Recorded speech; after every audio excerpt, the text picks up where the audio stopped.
கொள்வோம். Let us turn our Bibles to Isaiah chapter 43. Isaiah 43வது அதிகாரத்தை நம்ம எடுத்து 19வது வசனத்தை நம்ம வாசிக்கலாம். இதோ நான் புதிய காரியத்தை செய்கிறேன், இப்பொழுதே அது தோன்றும், நீங்கள் அதை அறியீர்களா? நான் வனாந்திரத்திலே வழியையும் அவாந்திர வெளியிலே ஆறுகளையும் உண்டாக்குவேன்.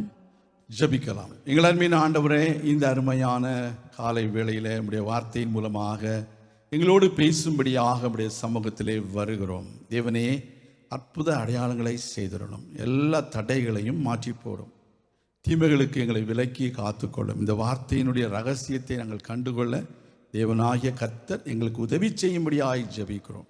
இயேசு கிறிஸ்துவின் நாமத்தில் நல்ல பிதாவே, ஆமேன். ஆண்டவர் சொல்கிறார், ஒரு புதிய ஆரம்பத்தை உங்களுக்கு நான் கொடுக்க போகிறேன். ஒரு அல்லையா சொல்லுவோமா? ஒரு புதிய ஆரம்பம், அநேக ஆரம்பங்கள், புதிய ஆரம்பங்கள், நியூ பிகினிங்ஸ். இந்த இடத்துல ஆண்டவர் என்ன சொல்கிறார்? இப்பொழுதே அது தோன்றும், நீங்கள் அதை அறியீர்களா? In English it is written, it shall spring forth now. When it will spring forth, அது எப்பொழுது தோன்றும்? இப்பொழுதே தோன்றும். அது ஆங்கிலத்தில் ஸ்ப்ரிங் ஃபோர்த் என்று சொல்லப்படுகிறது. தமிழில் தோன்றும் என்று ஒரு ஒரு வேர்டு சொல்கிறார், ஸ்ப்ரிங் ஃபோர்த். இப்போ இருக்கிற என்ன சீசனு? ஸ்ப்ரிங். ஆமாம், ஸ்ப்ரிங் ஃபார்வேர்டு. ஸ்ப்ரிங்னாலே ஃபார்வேர்டு தான். ஆமாம். அப்போ இந்த இடத்துல பாருங்க, அது இப்பொழுதே தோன்றும். ஒரு காரியம் புதிதாக தோன்ற வேண்டும் என்றால் அதற்கு சில அடிப்படையான காரியங்களை நம்ம செய்ய வேண்டியது அவசியமாக இருக்கிறது. இப்போ நம்ம ஒரு தோட்டத்தில் போய் ஒரு ஸ்ப்ரிங் டைமில் ஒரு விதையை போட்டோம் அப்படின்னா, அது விதையை சும்மா போடுவோமா? இல்லை, அந்த நிலத்தை பண்படுத்தி அந்த நிலமானது அந்த விதையை முளைக்கத்தக்க வண்ணமாக அதை மிருதுவாக்கி, காற்றோட்டம், அதாவது காற்று மண்ணுக்கு கீழே போகணும், கீழேருந்து மேலே வரணும், இந்த மாதிரி உள்ள எல்லா ஏற்பாடுகளையும் செய்த பிறகு தான் நம்ம என்ன செய்கிறோம்? அந்த இடத்துல அந்த செடி வளர்வதற்கான ஒரு அறிகுறியை நம்ம எதிர்பார்க்கிறோம். அப்படி இல்லை என்றால் கடினமான ஒரு மண்ணில் நம்ம போய் விதையை போட முடிஞ்ச அந்த விதை என்ன செய்யும்? அப்படியே வெயில் பட்டு அது சூடு ஏறி அது எப்படி ஆயிரும்? ஒரு பிரயோஜனம் இல்லாமல் ஆயிரும், இல்லையா? மத்திய சுவிசேஷம் 13வது அதிகாரத்தில் விதைக்கிறவனை பற்றியுள்ள ஒரு விதை பற்றி ஒரு கதை இருக்குது. அந்த விதையை பற்றி உள்ள கதையில் ஆண்டவர் சொல்லும்போது அப்படி தான் சொல்கிறார். பல விதைகளை சொல்லுகிறார், இல்லையா? சில விதைகள் எங்கே விழுந்தது? வழி அருகே விழுந்தது. சில விதைகள் எங்கே விழுந்தது? கற்பாறையில் விழுந்தது. சில விதைகள் எங்கே விழுந்தது? முள்ளுகளுக்குள்ளே விழுந்தது. சில விதைகள் எங்கே விழுந்தது? நல்ல நிலத்தில் விழுந்தது. அப்போ அந்த நல்ல நிலத்தில் விழுந்த விதம் மாத்திரம்தான் அங்கே பலன் கொடுத்தது. அப்போ இன்றைக்கு ஆண்டவர் சொல்கிறார், இப்பொழுது உங்களுக்குள்ளே ஒரு வாழ்க்கையிலே ஒரு நல்ல காரியம் தோன்ற வேண்டும் என்றால், ஒரு புதிய காரியம் தோன்ற வேண்டும் என்றால் அடிப்படையாக நாம் செய்ய வேண்டிய சில காரியங்கள் இருக்கின்றது. அல்லேலூயா, புரிஞ்சுதா? ஆமென். பேசிக்கலாக கொண்டு போகிறேன். பேசிக்காக என்ன உங்களுக்கு சொல்ல முடியும்? அப்போ தான் நம்ம மனசில் வார்த்தை அல்லது செய்தி உள்ளே போகும். அப்போ நிறைய பேர் என்ன நினச்சிக்கிறோம்? நம்ம இருக்கிற மாதிரியே இருக்கணும், ஆண்டவர் என்ன செய்வார்? புதிய காரியம் செய்வார் அப்படின்னு நினைக்கிறாங்க. எப்படி? இப்போ மண் தரையானது எப்படி இருக்குது? கட்டாந்தரையாக இருக்குது, வெட்டாந்தரையாக இருக்குது. அந்த இடத்துல கூட ஆண்டவர் வழியை உண்டு பண்ண முடியும். ஆனால் ஆண்டவர் அப்படி செய்ய மாட்டார். அதற்கு நம்மளை பக்குவப்படுத்துவார். உதாரணமாக சொல்ல போனால் நம்ம 1வது அதிகாரத்துக்கு போவோம். ஆதியாகமத்தின் புத்தகம் 1வது அதிகாரம். ஆண்டவர் இந்த புதிய 1வது ஆரம்பத்தை பார்க்கும் பொழுது, பூமியானது ஒழுங்கின்மையும் வெறுமையுமாயிருந்தது, ஆழத்தின் மேல் ஆவியானவர் ஜலத்தின் மேல் அசைவாடி கொண்டிருந்தார். ஆழத்தின் மேல் இருள் இருந்தது, தேவ ஆவியானவர் ஜலத்தின் மேல் அசைவாடி கொண்டு. கொஞ்சம் ஃபாஸ்ட்டாக தான் போகிறோம் போல, அப்படி இடையில விட்டுடுறேன். ஆமாம், சில வசனங்கள் விட்டுடுறேன். இதில் ஆழத்தின் மேல் சொல்லிட்டு தேவ ஆவியானவர் போயிட்டேன். ஆமேன். இல்லை, அப்போ பாருங்க, ஆண்டவர் பார்க்கும் பொழுது எப்படி இருந்தது? உலகம் எப்படி இருந்தது? பூமியானது எப்படி இருந்தது? ஒழுங்கின்மையும் வெறுமையுமா இருந்தது. ஆழத்தின் மேல் என்ன இருந்தது? இருள் இருந்தது. இன்றைக்கு அநேக மனிதர்களுடைய வாழ்க்கையில ஆண்டவர் இதைத்தான் பார்க்கிறார். ஒழுங்கின்மையும் வெறுமையும், இருள், மூன்று விதமான காரியங்களை பார்க்கிறார். It was without form and it was void, and the darkness was on the face of the deep, and the Spirit of God was hovering over the face of water. அப்போ அந்த இடத்துல நம்ம பார்க்கும் பொழுது நம்முடைய வாழ்க்கையில் ஆவியானவர் இந்த இடத்துல அசைவாடி கொண்டு இருக்கிறாரு. ஆனாலும் சில நிலங்கள் எப்படி இருக்கிறது? எப்படி இருக்குது? வெறுமையா இருக்குது, ஒழுங்கின்மையா இருக்குது, இருள் அதன் மேலே இருக்குது. ஆனா எங்க இருக்கிறாங்க? ஆவியானவர் அங்கே தான் இருக்காரு. ஆனா ஆண்டோடைய வார்த்தை வந்த பொழுது அங்கே செயல்பட ஆரம்பிக்கிறதை பார்க்கிறோம்.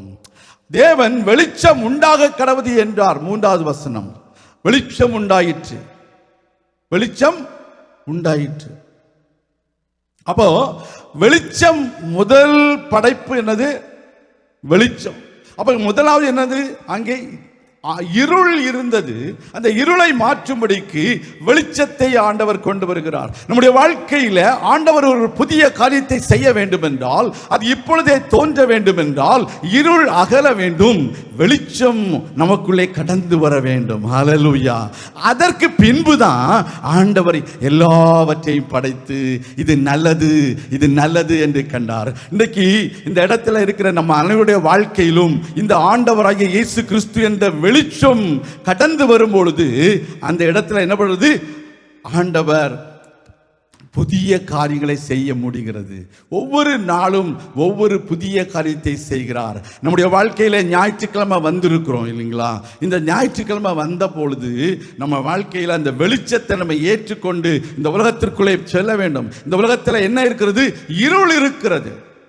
ஆண்டவர் அசைவாடுகிறார், ஆவியானவர் அசைவாடுகிறார். ஆனால் உலகம் எங்கிலும் இருளாய் இருக்கிற நேரத்தில் நீங்கள் இந்த உலகத்திற்கு வெளிச்சமாக சென்று இந்த வெளிச்சத்தை உலகத்திற்கு பரப்பும் பொழுதுதான் உங்க வாழ்க்கையிலும் உங்களுக்கு புதிய காரியம் தோன்றுகிறது, அவர்களுடைய வாழ்க்கையிலும் புதிய காரியம் தோன்றுகிறது. விசுவாசிக்கிறவங்க அல்லையா சொல்லுங்க. நம்ம என்ன நினைக்கிறோம்? நம்ம இப்படியே தான் இருப்போம், நம்ம இப்படியே தான் இருக்கணும், நம்முடைய வாழ்க்கையில் எந்த மாற்றமும் நான் மாறவே மாட்டேன் அப்படி சொல்லுவாங்க சிலவங்க. நான் மாற மாட்டேன், நீ வேணா மாறிக்கோ. ஏட்டா மனைவி பிள்ளைகள்கிட்ட சொல்லுவாங்க, நான் மாறவே மாட்டேன் அப்படின்னு சொல்லுவாங்க. இல்லைங்க, எவ்ரி டே ஆண்டோடைய வார்த்தை சொல்லுது, நம்முடைய உள்ளான மனிதன் புதுப்பிக்கப்பட வேண்டும். புறம்பான மனிதன் என்ன செய்ய வேண்டும்? அழிய வேண்டும். புறம்பான மனிதன் அழியவும் உள்ளான மனிதன் புதுப்பிக்கப்பட வேண்டும். அந்த புதுப்பிக்கப்படுவதுதான் ஆவியானவருடைய கிரியை. அந்த ஆவியானவருடைய கிரியை மாத்திரமல்ல, இயேசு என்ற வெளிச்சம் நமக்குள்ளே வருகிற பொழுது ஏற்படுகிற கிரியை. அப்பொழுது ஆண்டவர் என்ன செய்கிறாரு? தேவன் வெளிச்சம் உண்டாக கடவுள் என்றார். 8வது வசனம் சொல்லுது, ஆகாய விரிவுக்கு வானம் என்று பெயரிட்டார். ஒரு சொல்லுமா? அல்லேலூயா. வெட்டாந்தரைக்கு பூமி என்றும் சேர்ந்த ஜலத்திற்கு சமுத்திரம் என்றும் பெயரிட்டார். 3 காரியங்களை செய்கிறார். ஒன்று, வானத்தை எப்படி சொல்கிறாரு? ஆகாய விரிவுக்கு வானம் என்று சொல்லுகிறார். வெட்டாந்தரைக்கு பூமி என்று சொல்லுகிறார். அதை சேர்ந்த ஜலத்திற்கு அது சமுத்திரம் என்று ஆண்டவர் சொல்லுகிறார். எல்லாமே எப்படி உண்டானது? ஆண்டோடைய வார்த்தையை அவர் உச்சரிக்கும் பொழுது உண்டானது. அவர் போய் தண்ணியெல்லாம் சேர்த்து வந்து அவர் கொண்டு சேர்க்கல. இன்றைக்கு தேவனுடைய வார்த்தை உங்களுக்குள்ளே கிரியை செய்யும் பொழுது உங்களுக்குள்ளே புதிய காரியங்கள் தோன்றும். ஐயோ, எனக்கு ஒன்றுமே நடக்காது, இப்படி தாங்க இருக்கும், எனக்கு தெரியும், இப்படி தான் சொல்லுவாங்க சிலவங்க. உங்களுக்கு தெரியுமா, 51 வயசில் அந்த தாத்தா, எங்கள் தாத்தா இறந்து போயிட்டாரு, அப்புறம் எங்கள் அப்பா இறந்து போயிட்டாரு, இப்போ 50 ஆயிருக்கு, இன்னும் 1 வருஷம்தான் அப்படின்னு யாராவது நினைப்பாங்கன்னா இயேசு அதில் கேன்சல் பண்ணுங்க. ஹல்லேலூயா, ஆமென். அப்படிதான் இன்றைக்கு ஆண்டோடைய வார்த்தையை விசுவாசிக்க மாட்டேங்கிறீங்க. உங்கள் வாழ்க்கையில் நம்ம தாத்தாவுக்கு இயேசுவே தெரியாமல் இருந்திருக்கலாம், நம்ம இந்துக்களாக இருந்திருக்கலாம். சொல்லலை, தெரியாது இல்லையா? அவங்க இயேசுவை ஏற்றுக்கொள்ளாமல் இருந்திருக்கலாம். நம்ம அப்பா எப்படி இருந்தாங்களோ நமக்கு தெரியாது. அப்படி ஒரு உதாரணம் சொல்கிறேன். நம்ம எங்கள் அப்பாவை சொல்லலை, கர்த்தருக்கு ஸ்தோத்திரம், கர்த்தர் இன்னைக்கு உயிரை வச்சிருக்காரு, அதற்காக கர்த்தர் நன்றி செலுத்துகிறேன். அப்படி நம்ம நினைக்க கூடாது என்று சொல்லுகிறேன். இன்றைக்கு அப்படிப்பட்டதான ஒரு உணர்வு நமக்குள்ள, அது என்னது, பாரம்பரியம் அல்லது நம்முடைய தத்துவங்கள், உலகத்திலோட தத்துவங்கள். உனக்கு வயசு, உனக்கு ஆயுள் கம்மி, உனக்கு உருப்பட மாட்டா, உனக்கு இதுதான் நடக்கும் அப்படின்னு சொல்லுவாங்க. அப்படிலாம் செய்யக்கூடாது. இயேசுவின் இதெல்லாம் கேன்சல் பண்ணணும்னு சொல்லுங்க, ஒரு வழியா சொல்லுங்க. அப்போ உங்க வாழ்க்கையில இயேசுவினுடைய வார்த்தை வரும் பொழுது உங்களுக்குள்ள இந்த வார்த்தை புதிய காரியத்தை உருவாக்க முடிகிறது. ஒரு வழியா சொல்லுமா? ஹல்லேலூயா. அப்படிப்பட்டதான ஒரு எதிர்பார்ப்போடு நீங்க இந்த செய்தியை கேளுங்க. ஆண்டவர் புதிய காரியத்தை செய்வேன் என்று சொல்கிறார். அப்ப புதிய காரியங்கள், புதிய ஆரம்பங்கள். அப்போ இந்த ஒழுங்கின்மையும் வெறுமையுமாக இருந்த இந்த உலகத்தில் இருள் மூடி இருந்தது. அசைவாடி கொண்டிருந்தவர் ஆவியானவர் இருந்தாலும் அவர்கள் செயல்பட முடியவில்லை. ஆனா வார்த்தை தான் அங்க அந்த இடத்துல புதிய காரியங்களை சிருஷ்டித்தது. இன்றைக்கு உங்க வாழ்க்கையில புதிய காரியத்தை கர்த்தர் சிருஷ்டிக்கும்படிக்கு நீங்கள் உங்களை விட்டு கொடுக்கும் பொழுது உங்கள் வாழ்க்கையில புதிய காரியங்கள் இப்பொழுதே தோன்றும். ஹல்லேலூயா. இப்பொழுதே தோன்றும். கர்த்தரால் கூடாதது ஒன்றும் இல்லை.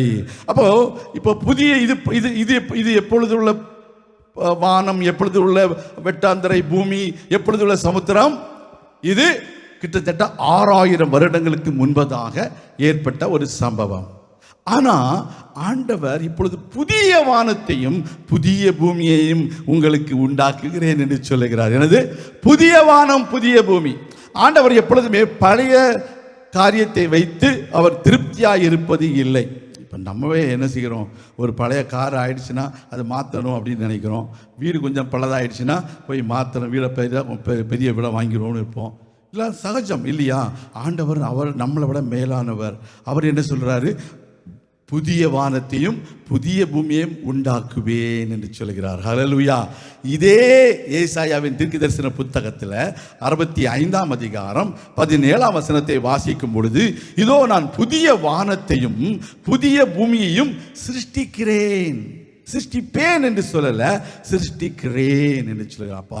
உங்க வாழ்க்கையில நீங்கள் இருக்கிற சூழ்நிலையில உங்களுடைய வாழ்க்கையில் எதுவுமே நடைபெறாது, எதுவுமே எந்த விதத்தில் உங்களுக்கு நன்மை பயக்காது என்று நீங்கள் நினைத்து கொண்டிருக்கலாம். ஆனால் கர்த்தர் சொல்கிறார், நான் புதிய வானத்தையும் புதிய பூமியையும் நான் உங்களுக்குள்ளே உருவாக்குவேன். ஹல்லேலூயா. ஒழுங்கின்மையுமாக வெறுமையுமாக இருளடைந்திருக்கிற உங்கள் வாழ்க்கையில கர்த்தர் புதிய காரியங்களை செய்வேன் என்று சொல்கிறார். உங்களுக்குள்ளே புதிய ஆரம்பங்கள் உண்டாகும் என்று கர்த்தர் சொல்கிறார். அவர் சொல்றாரு, சிருஷ்டிக்கிறேன் என்று சொல்லி பிரசன்ட் டென்ஸ்ல சொல்லுவாங்க. I create new heavens and a new earth அப்படின்னு சொல்றாரு. And the former shall not be remembered or come to mind. Hallelujah. பழையவைகள் முந்தினவைகள் இனி நினைக்கப்படுவதும் இல்லை, மனதிலே தோன்றுவதும் இல்லை. முந்தினவைகள் நினைக்கப்படுவதும் இல்லை, இனி மனதில் அது தோன்றுவதும் இல்லை என்று கர்த்தர் சொல்கிறார். அப்ப நம்முடைய வாழ்க்கையில புதிய காரியங்களை செய்கிறேன் என்று சொல்கிற ஆண்டவர் உங்களை முழுமையாக முற்றிலுமாக ஒரு புதிய அனுபவத்திற்குள்ளே கடந்து செல்லும்படிக்கு கர்த்தர் உதவி செய்கிறார். ஹல்லேலூயா. கர்த்தருடைய பரிசுத்த நாமத்திற்கு ஸ்தோத்திரம் உண்டாவதாக. இதோடு மாத்திரமல்ல, நம்ம வெளிப்படுத்துகிற விசேஷத்தில் பார்க்கும் பொழுதும் கூட புதிய வானத்தையும் புதிய பூமியையும் கண்டேன் என்று யோவான் சொல்கிறதை 21ஆம் அதிகாரம் 1வது வசனத்தில் வாசிக்கிறோம். Revelations chapter 21 verse 1, நான் புதிய வானத்தையும் புதிய பூமியையும் கண்டேன். அப்போ ஆண்டவர் சிருஷ்டிக்கிறேன் என்று சொல்லி ஏசாயாவில் சொன்னாரு. யோவான் தரிசனத்தில் அதை காண்கிறான். இன்றைக்கு உங்க வாழ்க்கையில ஆண்டவர் சொல்லுகிற இந்த வார்த்தையின்படி அவர் சொல்லுகிறதை நீங்கள் என்ன செய்யணும்? உங்களுடைய மனக்கண்களில் நீங்கள் அதை கொண்டு வர வேண்டும், அதை காண வேண்டும். அதை நீங்கள் கண்டால் மாத்திரம்தான் நீங்கள் என்ன செய்ய முடியும்? அதை விசுவாசிக்க முடியும். கண்டால்னா பிசிக்கலி இல்லை, விசுவாச கண்களால் நீங்கள் அதை பார்க்க வேண்டும். யோவான் விசுவாச கண்களால் மாத்திரமல்ல, தரிசனத்தில் காண்கிறான். முந்தின வானமும் முந்தின பூமியும் ஒளிந்து போயின, சமுத்திரம் இல்லாமல் போயிற்று. அப்போ ஆண்டவர் எவ்வளவு அருமையா செய்கிறார் பாருங்க. உங்க வாழ்க்கையில இருந்த வியாதி எல்லாம் இயேசு கிறிஸ்துவின் நாமத்தில் விலகி போவதாக என்று ஆண்டவர் சொல்கிறார். ஹல்லேலூயா. உங்கள் வாழ்க்கையில் இருந்ததான மன வேதனைகள், நீங்கள் பெற்ற மன அழுத்தங்கள், உங்களுக்கு இருந்ததான பல கஷ்டங்கள் எல்லாவற்றையும் கர்த்தர் மாற்றி உங்களுக்கு ஒரு புதிய வானத்தையும் புதிய பூமியையும் நீங்கள் காணும்படிக்கு கர்த்தர் உதவி செய்கிறார். ஹல்லேலூயா. டாக்டர்கள் சொல்லுவாங்க, டாக்டர்கள் நல்லவங்க, நமக்கு அவங்க தான் மருத்துவம் செய்கிறவங்க. அவன் மருத்துவம் செய்கிறவங்களாம் இங்கெல்லாம் இருக்காங்க, கர்த்தருக்கு ஸ்தோத்திரம். சிலர் வந்து இப்போ வீட்டிலேயே மருத்துவம் செய்துட்டு இருக்கிறாங்க. ஏன்னா ஸ்தோத்திரம். அப்போ டாக்டர் என்ன சொல்லுவாங்க, உங்கள் தாத்தாக்கு இருந்துச்சா, ஃபேமிலி ஹிஸ்ட்ரி இப்படி தான், அது அப்படி தான் இருக்குன்னு சொல்லுவாங்க. ஏன்னா அவங்க அப்படி தான் படிச்சிருக்காங்க. இது ஹெரிடிட்டரி, இது ஹெரிடிட்டரினா இப்படி தான் இருக்கும் அப்படி சொல்லுவாங்க. ஆமாம், நம்ம ஹெரிடிட்டரி என்னது? இயேசு கிறிஸ்துவுக்கு எங்கேயாவது சுகர் இருந்ததா? சுகர் இருந்ததா? நீங்கள் யாருக்கு ஹெரிடிட்டரி? ஆவிக்குரிய தகப்பனாகிய பிதாவாகிய தேவனுடைய பிள்ளைகள் நீங்கள். அவராலேயே சொல்லுங்க, இயேசு கிறிஸ்துவின் மூலமாய் அப்பா பிதாவே என்று கூப்பிடப்படுகிற புத்திர சுவீகாரத்தின் ஆவியை பெற்றிருக்கிறேன் நான், அதனால எனக்கு சுகர் கிடையாதுன்னு சொல்றவங்களாம் அவராலேயே சொல்லுங்க. அதுதாங்க ஆண்டுடைய வார்த்தை. இன்றைக்கு நம்ம என்ன சொல்கிறோம்? டாக்டர் சொன்னவொன்னே ஆமாம் டாக்டரே சொல்லிட்டாரு, நான் செகண்ட் ஒப்பீனியன் கேட்டேன், தேர்ட் ஒப்பீனியன் கேட்டேன், ஃபோர்த் ஒப்பீனியன், நீங்கள் 2 நாள் கேட்டேன், நான் 8 ஒப்பீனியன் கேட்டுட்டேன் அப்படி சொல்லுவாங்க. ஏன்னா 8 ஒப்பீனியன் சேர்த்து ஆவரேஜ் எடுப்பாங்க. அப்போ அது எது கரெக்டு? நம்ம மீடியன் கண்டுபிடிப்பாங்கள்ல, ஆவரேஜில் மீடியன். அப்போ பார்த்து தான் சொல்லுவாங்க இதுதான் டாக்டர் சொன்னதுன்னு. கர்த்தருடைய பிள்ளைகளே, எங்களுடைய டாக்டர் பேர் யெகோவா ராஃபா. ஒரு ஆளியா சொல்லுங்க. அவர் சொல்லுகிறாரு, உன்னுடைய சுகர் வியாதியை, உன்னுடைய தலைவலியை, உன்னுடைய மைக்ரைனை, உன்னுடைய எல்லா பேக் பெயின் எல்லாவற்றையும் இயேசு நாமத்தில் கேன்சல் பண்ணுகிறேன்னு சொல்றாரு. ஒரு ஆளியா சொல்லுங்க. இன்றைக்கு நம்ம என்ன நினைக்கிறோம்? இந்த புதிய வானமும் புதிய பூமியும் சிருஷ்டிப்பார்னா ஏதோ உண்டாகணும் இல்லை. You are going to be experiencing a new experience of divine healing and divine health and divine blessings from God. Amen. ஓரளவுயா சொல்லுவோமா? இந்த உலகத்தில் உள்ள மனிதர்கள் சொல்லுகிறதை நான் எதிர்க்கவில்லை, ஆனால் ஆண்டவர் சொல்லுகிறதை நான் ஆமோதிக்கிறேன். ஹல்லேலூயா. ஆண்டவர் சொல்லுகிறதை அதை ஆம் என்றும் ஆமீன் என்றும் நான் ஏற்றுக்கொள்கிறேன். ஹல்லேலூயா. வெள்ளிக்கிழமை பைபிள் ஸ்டடியில் படித்தோம். என்ன? 1-2 கொரிந்தியர் 1வது அதிகாரத்தில் கிறிஸ்து இயேசுவுக்குள் அவருடைய வாக்குத்தத்தங்கள் எல்லாம் எப்படி இருக்கிறதாம்? ஆம் என்றும் ஆமென் என்றும் இருக்கிறதே என்று சொல்லி. அப்போ உங்க வாழ்க்கையில இந்த வார்த்தையை நீங்கள் விசுவாசிக்கும் பொழுது அது கிறிஸ்து இயேசு கிறிஸ்துவின் மூலமாக உங்களுக்கு ஒரு புதிய வானம், ஒரு புதிய பூமி, ஒரு புதிய ஆசீர்வாதத்தை கர்த்தர் கொண்டு போகிறார். God is going to do an all new thing in your life. உங்க வாழ்க்கையில நீங்க இப்பொழுது எப்படி போறாங்க? புதிய மனுஷனா மாற போறீங்க. இதுவரைக்கும் நீங்க இருந்த மனுஷன் அல்ல, இப்போ புதிய மனுஷன். சொல்லுங்க, பக்கத்துல நீங்க புதிய மனுஷன் சொல்லுங்க. நீங்க சகோதரியை பார்த்து மனுஷின்னு சொல்லுங்க, சகோதரனை பார்த்து மனுஷன் சொல்லுங்க. அப்ப ஆனா சொல்றாரு, நீங்க புதிய மனுஷன், நீங்க புதிய மனுஷி. எப்போ? கிறிஸ்துவுக்குள்ளாக. வாக்குத்தத்தங்கள் எல்லாம் ஆம் என்றும் ஆமீன் என்றும் இருக்கிறது அல்லவா? 2 கொரிந்தியர் 5ஆம் அதிகாரம் 17வது வசனத்தை வாசிக்கும் பொழுது, பழையவைகள் எல்லாம் ஒளிந்து போயின, எல்லாம் புதிதாயின. எப்பொழுது? எப்பொழுது ஒரு மனுஷன் கிறிஸ்துவுக்குள் இருந்தால் அவன் புது சிருஷ்டியாயிருக்கிறான். உங்க வாழ்க்கையில புதிய மனுஷனாக மாறுகிறீர்கள், புதிய மனுஷியாய் மாறுகிறீர்கள். காரணம், நீங்கள் கிறிஸ்துவுக்குள் இருப்பதினால, அந்த கிறிஸ்துவின் மூலமாக நீங்கள் புதிய ஆசீர்வாதங்களை பெற்றுக்கொள்வதற்கு தகுதி படைத்தவர்களாக மாறுகிறீர்கள். அப்போ ஆண்டவர் சொல்லும் பொழுது தேவனுடைய ஆவி நமக்குள்ளே வாசமாய் இருக்கிறபடியினால் நாம் கிறிஸ்துவுடையவர்கள் என்பதை நாம் அறிந்திருக்கிறோம். ஹல்லேலூயா. யாருடைய ஆவி நமக்குள்ளே வாசம் பண்ணுகிறது? தேவனுடைய ஆவி. ரோமர்கள் 8ஆம் அதிகாரம் 9வது வசனம். அப்ப தேவனுடைய ஆவி நமக்குள்ளே வாசமாய் இருக்கிறது. அப்ப தேவனுடைய ஆவி எப்படி நமக்குள்ளே வாசமாய் இருக்க முடியும் அப்படின்னு கேட்டீங்கன்னா, வேதாகமத்தை படிக்கும் பொழுது இந்த வேதாகமத்தின் ஒவ்வொரு வார்த்தைகளையும் எப்படிங்கிறது? ஆவியாயும் ஜீவனுமாயும் இருக்கிறது. ஆவியாயும் ஜீவனுமாயும் இருக்கிறது. எங்க இருக்குது? பைபிள்ல இருக்குது. யோவான் 6ஆம் அதிகாரத்தில் 63வது வசனத்தில் இருக்கு. அப்ப இந்த வார்த்தைகள் எல்லாம் எப்படி இருக்குதா? ஆவியாயும் ஜீவனுமாயும். அப்ப இந்த வார்த்தைகள் நமக்குள்ளே கிரியை செய்ய போகிறது. அந்த வார்த்தையை படிக்கும் பொழுது, ஃபார் எக்ஸாம்பிள், ஒரு த்ரில்லிங் நாவலை படிக்கிறீங்கன்னு வச்சுக்கோங்க. நீங்களும் படிக்க மாட்டீங்க, சொல்கிறேன், ஒரு உதாரணம் சொல்கிறேன். ஆமாம், அந்த த்ரில்லிங் நாவலை அப்படி படிக்கும் பொழுது மனசு எப்படி பதுக்கு பதுக்கு பதுக்கு பதுக்குன்னு விடுது. இப்போ தம்பி சொன்னாங்க லப் டப் லப் டப், அது வந்து மெடிக்கலி. நம்ம டப் டப் டப் டப் டப்னு அடிக்குது. அடிச்சோன்னா பசங்களுக்கு பார்த்தீங்கன்னா இப்படி உட்காந்துருக்க மாட்டாங்க, அங்கே கார் ஓடுதான், இங்கே என்னோ சில பசங்க பார்த்தீங்கன்னா, ஏன் அந்த ஸ்பிரிட் இவங்களுக்குள்ள ஒர்க் ஆகுது. வேதத்தை படிச்சீங்கன்னா என்ன ஸ்பிரிட் ஒர்க் ஆகும்? தேவனுடைய ஆவி உங்களுக்குள்ள ஒர்க் ஆகும். ஒரு ஆளியா சொல்லுங்க ஏங்க, அதுதாங்க உண்மை. இன்னைக்கு அதை படிக்காத இதை படிக்காத ஏன் சொல்றோம் பிள்ளைகள்கிட்ட? பிகாஸ் அந்த வார்த்தையை அந்த பிள்ளைகள் படிக்கும் பொழுது அது உள்ளத்தில் போய் கிரியேட் செய்யுது. அந்த பிள்ளைகளுடைய வாழ்க்கையில அது பல மாற்றங்களை கொண்டு வருகிறது. உடனடியாக அமைச்சர் எதை பார்த்தாலும் சும்மா நடக்கும்போதே சும்மா பக்கத்தில் யாரும் நடக்க முடியாது, அடிக்கிறான் வைக்கிறான். ஏன்னு பார்த்தா அவன் அப்போ தான் ஏதோ பெரிய ஒரு விளையாடிட்டு வந்திருப்பான் வீட்டில் இருந்து. அவன் வெளியில் வந்தவொடனே யாரும் அதை அடிக்கணும், யாரையாவது பண்ணணும், இந்த மாதிரி தான் இருக்கும். அது என்னது? அந்த ஸ்பிரிட் அவனுக்குள்ள வருது. அப்போ இன்னைக்கு தேவனுடைய ஆவி உங்களுக்குள்ளே வாசமாக இருக்க வேண்டும் என்றால் தேவனுடைய வார்த்தையின் நமக்குள்ள போகும் பொழுது அந்த வார்த்தை எப்படி, அந்த வசனங்கள் ஆவியாயும் ஜீவனாயும் இருக்கிறது. அந்த வசனம் உங்களுக்குள்ளே போகும் பொழுது your spirit will coincide with the Spirit of God and it will have power and life through the word of God. Amen. அப்ப உங்க உள்ளத்துல அந்த மாற்றங்கள் வருகிறது. நீங்க அப்பதான் புது மனுஷனா மாறுறீங்க. ஒரு ஆளே சொல்லுங்க. அப்ப கிறிஸ்துவின் ஆவி இல்லாதவன் அவருடையவன் அல்ல. கிறிஸ்துவின் ஆவியை உடையவன் அவருடையவன். இது ரோமர் 8:9 ஏற்கனவே படித்த வசனம் தான். ஓகே, அப்போ கிறிஸ்துவின் ஆவி உடையவன் எப்படி இருப்பானா? அவருடையவன் என்பது நான் வந்து இது ஆவியோடு இல்லாதவன் அவருடையவன் அல்லன்னு சொல்லப்பட்டிருக்குது. அதனுடைய இன்டைரக்ட் மீனிங் என்ன? அவருடைய ஆவியை நாம் பெற்றிருக்கும் பொழுது நாம் அவருடையவர்களாக இருக்கிறோம். ஹல்லேலூயா.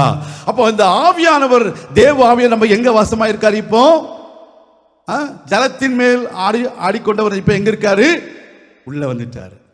பாத்தீங்கன்னா ஒரு குழந்தை பிறக்கும் போது அந்த பிள்ளை அந்த பிறக்க முன்னாடி அந்த வயிற்றுல எங்க இருக்குது? அந்த பிள்ளை எங்க இருக்குது? கருவில் இருக்குது. அந்த அமினியாட்டிக் ஃப்ளூயிட்ல தான் அது மிதந்துட்டு இருக்குது. ஒரு ஆள் இல்லையா சொல்லுவோமா? இன்னைக்கு நீங்களும் நானும் அந்த தண்ணீர் என்று சொல்லப்படுகிற தமிழ் என்ன உடைஞ்சிட்டு சொல்லுவாங்களா? ஏதோ குடம் உடைஞ்சிட்டு அப்படிலாம் சொல்லுவாங்க. ஆமே, அந்த மாதிரி உள்ள என்ன சொல்றோம்? நம்ம மிதந்துட்டு இருக்கிறோம். நம்மெல்லாம் எப்போ ஆவியானவருக்குள்ளே நம்ம இருக்கும் பொழுது, அந்த ஆவியானவருக்குள்ள நமக்குள்ளே வாசம் பொழுது நம்ம இப்போ என்ன இருக்கிறோம்? We become first new first என்னது? We are a new creation. முதல் புதிய மனுஷன். இப்போ என்னது? தேவனுடைய ஆலயமாய் மாறுகிறோம். ஹல்லேலூயா. அருமையான தேவனுடைய பிள்ளைகளே, நம்முடைய கர்த்தர் புதிய காரியங்களை உங்களுக்கு செய்வேன் என்று சொல்கிறார். புதிய ஆரம்பங்களை நமக்கு தருகிறவர். நம்முடைய வாழ்க்கையில அநேக வேளைகளில் நாம் என்ன நடக்குமோ எப்படி நடக்குமோ என்று யோசித்துக் கொண்டிருக்கலாம். ஆனால் கர்த்தர் உங்களுக்கு புதியவைகளை செய்கிறவர், புதிய ஆரம்பங்களை உங்களுக்கு கொடுக்கிறவர். உங்கள் வாழ்க்கையில இந்த நாட்களில எதை குறித்து நீங்கள் கவலைப்படுகிறீர்களோ அந்த காரியங்களை கர்த்தரிடத்துல ஒப்பு கொடுத்து நீங்களும் அவரிடத்துல உங்களை சமர்ப்பித்து அவரோடு கூட நீங்கள் இணைந்திருங்க. யார் உங்களை ஒன்றும் செய்ய முடியாது, எந்த அதிகாரமும் உங்களை ஒன்றும் செய்ய முடியாது. அந்த புதிய காரியங்கள் இப்பொழுதே தோன்ற வேண்டும் என்றால் இயேசு கிறிஸ்து உங்கள் வாழ்க்கையில் வர வேண்டும். இயேசு உங்களை தொட்டு உங்களை ஆசீர்வதிக்க வேண்டும். அப்பொழுது நிச்சயமாக உங்களுக்கு ஆசீர்வாதம் உண்டு. நான் உங்களுக்காக ஜெபிக்கிறேன். எங்கள் அன்பின் பரலோக பிதாவே, இந்த அருமையான வேளையிலும் உம்முடைய பிள்ளைகளாகிய நாங்கள் புதிய காரியங்களுக்காக நாங்கள் ஜெபிக்கிறோம். புதிய ஆரம்பங்கள் எங்கள் வாழ்க்கையில வேண்டும். எல்லாம் புதிதாயின என்று சொன்ன ஒரு அனுபவம் எங்களுக்கு வேண்டும். உடைய பிள்ளைகளை கர்த்தர் ஆசீர்வதியும், உற்சாகப்படுத்தும். எல்லா தீமைகளுக்கும் அவர்களை விலக்கி காத்துக்கொள்ளும். அற்புத அடையாளங்களை செய்தரலும். உடைய நாமத்தை மகிமைப்படுத்தும். இயேசு கிறிஸ்துவின் நாமத்தில் ஜெபிக்கிறோம் நல்ல பிதாவே, ஆமேன். கர்த்தர் தாமே உங்களை ஆசீர்வதிப்பாராக. ஆமேன்.